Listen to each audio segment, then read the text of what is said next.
बिस्मिल्लाहिर्रहमानिर्रहीम। अस्सलाम वालेकुम नाज़रीन, मैं हूं अज़हर फारूक अपने यूट्यूब चैनल के साथ।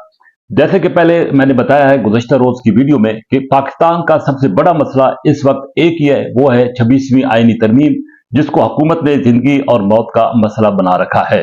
और यकीनी तौर पर बनाना भी चाहिए, क्योंकि 26वीं आईनी तरमीम अगर मंजूर ना हुई तो 25 अक्टूबर के बाद पाकिस्तान की सियासत कोई नया रुख इख्तियार कर सकती है। इसीलिए मौलाना फजल रहमान को हुकूमत ने पूरी कोशिश की कि कायल किया जा सके, उनका वोट हासिल किया जा सके कौमी असम्बली और सेनेट में, और 2/3 अक्सरियत जो है वो हासिल की जा सके। मौलाना फजल रहमान की बिलावल भुट्टो जरदारी के साथ, पीपल्स पार्टी की क्यादत के साथ कराची में मुलाकातें हुई, लाहौर में अहम तरीन मुलाकातें हुई, जिनमें सदर आसिफ अली जरदारी भी थे, वजीर आलम शहबाज शरीफ भी थे, मियां नवाज शरीफ भी थे, और बाकी पीटीआई के सारी पीपल्स पार्टी की मरकजी क्यादत भी वहां पे मौजूद थी। एक इत्तेफाक राय हो गया था, और ये बात सामने आई थी कि ये बड़ी जो जमातें हैं तीनों, उनके दरमियान इत्तेफाक हो चुका है, और कौमी असम्बली और सेनेट के इजलास भी काल कर लिए गए थे। पार्लियामेंट की खुसूसी कमेटी का इजलास भी काल कर लिया गया था, वफाकी काबीना का भी इजलास काल कर लिया गया था।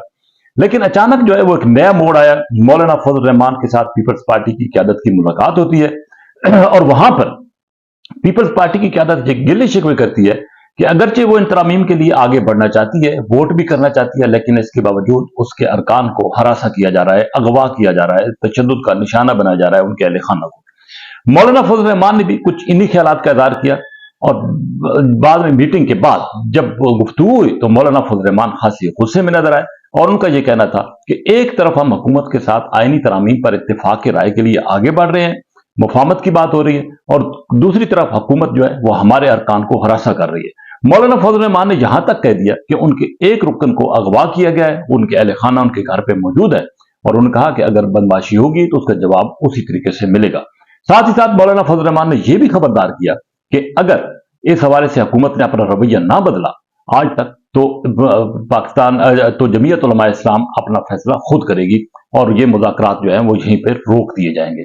मौलाना फजल रहमान की ये धमकी जो है वो काम कर गई, क्योंकि हुकूमत को पता था कि अगर मौलाना फजल रहमान साथ नहीं देते तो सेनेट में हुकूमत के पास अददी अक्सरियत नहीं है 2/3 अक्सरियत के लिए। अगरचे कौमी असम्बली में हुकूमत ये इलेक्शन कमीशन की दी हुई मखसूस नशिस्तों पर तकिया कर रही है कि उनकी वजह से 2/3 तो हासिल कर सकती है, लेकिन सेनेट में हुकूमत के पास 2/3 अक्सरियत नहीं है। इस वक्त 60 अरकान है सेनेट में, हुकूमत के पास 64 चाहिए, मौलाना फजल रहमान के 5 है। अगर वो मिलते हैं तो हुकूमत आसानी से सेनेट में ये तरामीम मंजूर करा सकती है। तो मौलाना फजल रहमान ने रात का जो धमकी दी, उसकी वजह से नींदें हराम हुई हुक्मरान इत्तेहाद की। वजीर आजम शहबाज शरीफ और बिलावल भुट्टो जरदारी रात गए तकरीबन 1:30-2 बजे मौलाना फजल रहमान की रहशगाह पर पहुंचे। आजम नजीर ताड़र और इसहाक डार भी उनके हमरा थे। रात गए फिर तवील मुज़ाकरात हुई, बातचीत हुई। मौलाना फजल रहमान ने अपने गिले शिकवों का एक मरतबा फिर इज़हार किया, और हुकूमत की तरफ से यकीन दहानी कराई गई कि इनका अजाला किया जाएगा। बहरहाल अब देखना यह है कि हुकूमत किस हद तक मौलाना फजल रहमान के तहफ़्फ़ुज़ात को दूर करती है। दूसरी तरफ यह खबर भी है कि हुकूमत ने प्लान बी जो है वो तैयार कर रखा है, और सेनेट में कुछ और अरकान जो जिनका ताल्लुक पीटीआई से भी है और एक दो जो है ये यूआई से है, उनका अरेंजमेंट कर रखा है कि अगर मौलाना फजल रहमान मुनहरिफ होते हैं तो मुतबादिल के तौर पर उन अरकान के जरिए 2/3 अक्सरियत हासिल कर ली जाए। और इस हवाले से अपोजिशन पहले ही इल्जाम आयद कर रही है कि बड़ी बड़ी ऑफर हो रही हैं, 1 अरब से 3 अरब तक की बात हो रही है कि अरकान पार्लियामेंट को खरीदा जा रहा है इतने पैसे देकर। बहरहाल मौलाना फजल रहमान की जो तहफ़्फ़ुज़ात हैं वो बिल्कुल जायज़ हैं। एक तरफ हुकूमत आगे बढ़ रही है मौलाना फजल रहमान के साथ, और दूसरी तरफ से ऐसे हालात पैदा किए जा रहे हैं। आज का दिन इंतहाई अहम है, और इस बात का इम्कान है कि मौलाना फजल रहमान की धमकी पर हुकूमत कोई रद्द-ए-अमल देगी, और हुकूमत उनके तहफ़्फ़ुज़ात दूर करने की कोशिश करेगी।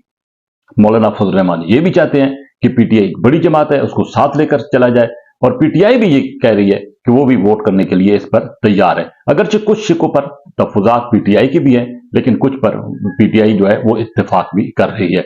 अब देखना है कि हुकूमत किस हद तक इस मामले को संजीदा लेती है और इस मसले का हल निकालती है, क्योंकि इस बार अगर हुकूमत एक मरतबा फिर यह आईनी तरमीम करने में नाकाम हुई तो इस हुकूमत का मुस्तकबिल जो है वो 25 अक्टूबर के बाद कोई रोशन नजर नहीं आ रहा, क्योंकि सुप्रीम कोर्ट की चीफ जस्टिस मंसूर अली शाह जो है वो बन जाएंगे, और अगर वो चीफ जस्टिस बनते हैं तो फिर वो तमाम तर सूरत हाल जो है सामने आ जाएगी, जिसका अंदेशा और खदशा जो है वो जाहिर किया जा रहा है। इलेक्शन फौरी तौर पर टेकअप करेगी सुप्रीम कोर्ट, और इलेक्शन को कलअदम करार दिया जा सकता है। इसके साथ साथ वो मखसूस नशिस्तों के हवाले से जो अमल दरामद नहीं हुआ फैसले पर, उसके हवाले से भी सुप्रीम कोर्ट मामले को टेक अप कर सकती है।